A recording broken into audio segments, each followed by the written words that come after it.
Assalamualaikum warahmatullahi wabarakatuh. Selamat pagi teman-teman semuanya. Hari ini kita akan melanjutkan pembelajaran tentang matematika. Jadi besok hari Senin kita sudah UTS. Di sini untuk yang di UTS kan matematikanya masih kurang 2 materi. Jadi di sini Pak Izzuddin akan langsung menerangkan 2 materi untuk persiapan UTS. Agar tidak bingung, di sini sudah ada cara mencari halaman di LKS. Jadi kenapa Pak Izzuddin tidak menyertakan halamannya? Karena LKS-nya guru dengan LKS-nya murid itu berbeda halaman. Nah, di sini jika teman-teman diminta untuk mencari tema, maka dilihat di covernya. Nah, itu di covernya itu ada tulisan tema. Ada tema 5, tema 6, tema 7, dan tema 8. Nah, jika tulisannya tema 5, berarti diambil buku yang tema 5. Kemudian buka daftar isi. Daftar isi itu di halaman yang paling awal. Itu di situ sudah ada yang namanya tulisan subtema, kemudian ada yang namanya pembelajaran. Nah, di situ ada subtema 1, subtema 2, subtema 3, subtema 4.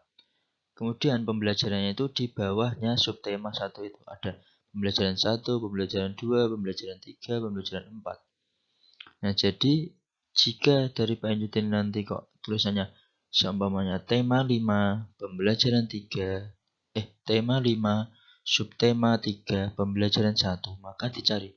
Oh, tema 5 di daftar isi ada, dicari subtema 3. Kemudian pembelajaran 1, oh di halaman 61 atau 60 dan sebagainya, seperti itu. Di sini kita akan mempelajari tentang penjumlahan dan pengurangan dalam pecahan. Nah, ini terdapat pada tema 5, subtema 3, pembelajaran 1. Teman-teman silahkan dibuka dan dicari halamannya. Nah, di sini masih tentang pecahan. Kemarin kita mempelajari tentang perbandingan pecahan. Kita bandingkan mana yang lebih besar dan mana yang lebih kecil. Nah, sekarang kita tidak membandingkan, tetapi kita menjumlahkan dan juga mengurangi. Ada penjumlahan dan juga pengurangan dalam bentuk pecahan. Langsung saja ke contoh. Jadi di sini penjumlahannya itu dengan pembilang berbeda dan penyebutnya yang sama. Pembilang itu angka yang atas, penyebut itu angka yang bawah. Nah, di sini penyebutnya itu sama. Nah, bagaimana cara menjumlahkannya? Di sini ada contoh 3/9 ditambah 2/9 sama dengan 5/9. Loh, kok bisa 5/9? Enggak 5/18. Nah, jadi jika angka penyebutnya sudah sama, penyebutnya itu yang bawah, sudah sama-sama 9, maka yang ditambahkan hanya angka pembilangnya saja, yaitu angka yang atas. Yaitu 3 ditambah 2 sama dengan 5. Nah, kita hanya menambahkan yang atas saja, 3 tambah 2, 5. Nah, kita tinggal menuliskan 5/9. Jadi yang bawah tidak perlu dijumlah. Nah, tadi tentang penjumlahan pecahan. Sekarang pengurangan. Nah, ini sama dengan pembilang berbeda dan penyebutnya yang sama. Nah, di sini ada contoh 4/9 dikurangi 2/9 sama dengan 2/9. Kok bisa 2/9? Enggak 2/0. Nah, teorinya sama dengan penjumlahan. Jadi, jika angka penyebutnya sudah sama, maka yang dikurang hanya angka pembilangnya, yaitu angka yang atas. Yaitu 4 dikurangi 2 sama dengan 2. Jadi, hasilnya adalah 2/9. Jadi, yang penyebutnya ini tidak dikurangi. Yang dikurangi hanya yang atas. Jadi, tidak 2/0 tetapi 2/9. Contoh lain lagi, ini tidak perlu pakai gambar. Nah, di sini ada 4 contoh. Yang pertama, 5/3 ditambah 4/3. Nah, tadi yang ditambahkan hanya angka yang atas atau yang pembilangnya. Jadi 5 ditambah 4 sama dengan 9. Jadi isinya 9/3. Dan yang kedua, 6/9 ditambah 3/9 sama dengan 6 ditambah 3, 9. Jadi 9/9. Yang nomor 3, 10/5 dikurangi 7/5 sama dengan 10 dikurangi 7 ada 3. Jadi 3/5. Nah, yang terakhir 7/2 dikurangi 3/2 sama dengan 4/2. 7 dikurangi 3 itu 4. Jadi intinya penjumlahan dan pengurangan jika penyebutnya ini sama, maka yang ditambahkan atau yang dikurangi hanya angka yang atas. Silahkan dilihat angka yang atas ditambahkan atau dikurangi, kemudian dituliskan yang bawah ajek atau sama saja. Nah, tadi sudah dijelaskan tentang pecahan. Sekarang kita masuk atau pindah tadi di tema 5, sekarang kita pindah ke tema 6.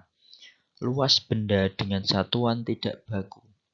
Di sini ada di tema 6, subtema 4, pembelajaran 1. Silahkan teman-teman dibuka. Sebelum ke contoh, kita akan mengetahui luas itu apa sih? Luas suatu bangun adalah banyaknya satuan luas yang dapat digunakan untuk menutupi secara rapat bangun tersebut. Nah, di sini kita mempelajari di satuan tidak baku. Jadi satuan itu ada dua, satuan baku dan satuan tidak baku. Kalau satuan baku itu mengukurnya dengan meteran dan lain-lain yang memang sudah baku, sudah pasti ada 1, 2, 3 cm dan lain-lain. Nah, kalau satuan tidak baku ini dengan benda-benda tertentu. Mungkin bisa menggunakan benda-benda seperti daun, buku, kertas, kayu, dan lain-lain. Mungkin teman-teman mau mengukur panjangnya sajadah seumpamanya. Nah, teman-teman bisa mengukur dengan kertas atau buku teman-teman. Kira-kira sajadah itu ada berapa buku sih? Oh, ternyata ada 10 buku. Oh, ternyata ada 5 buku. Nah, jadi tidak 5 cm atau 10 cm, tetapi alat mengukurnya itu dengan benda. Mungkin buku, kertas, daun, dan lain-lain. Itu namanya satuan tidak baku. Nah, langsung saja kita masuk ke contoh. Nah, di sini contohnya ada banyak sekali persegi. Nah, ibaratkan saja ini adalah sebuah meja. Kemudian kita mengukur sebagian dari meja tersebut, yaitu yang diarsir. Nah, berapa luas bangun yang diarsir? Nah, yang diarsir itu berapa? Ada berapa kotak sih? Nah, kita tinggal hitung saja. Jadi kita tinggal hitung ada berapa kotak yang diarsir. Nah, untuk kotak yang sempurna di situ ada 16. Coba teman-teman hitung. Di situ ada 16. Nah, kemudian ada 2 kotak yang diarsir hanya setengah. Nah, kemudian berarti berapa jumlahnya? Ada 16 kotak, kemudian ditambah setengah, ditambah lagi setengah. Setengah tambah setengah itu berarti jadi 1 kotak. Jadi 16 ditambah 1 hasilnya adalah 17 kotak satuan. Jadi pertanyaan dari berapa luas bangun yang diarsir adalah 17 satuan. Contoh lain lagi.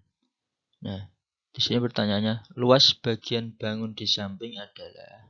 Nah, jadi jika pertanyaan luas bagian bangun, kalau ada kata-kata bagian, berarti yang dihitung hanya yang diarsir. Kalau pertanyaannya luas bangun di samping, berarti semuanya dihitung.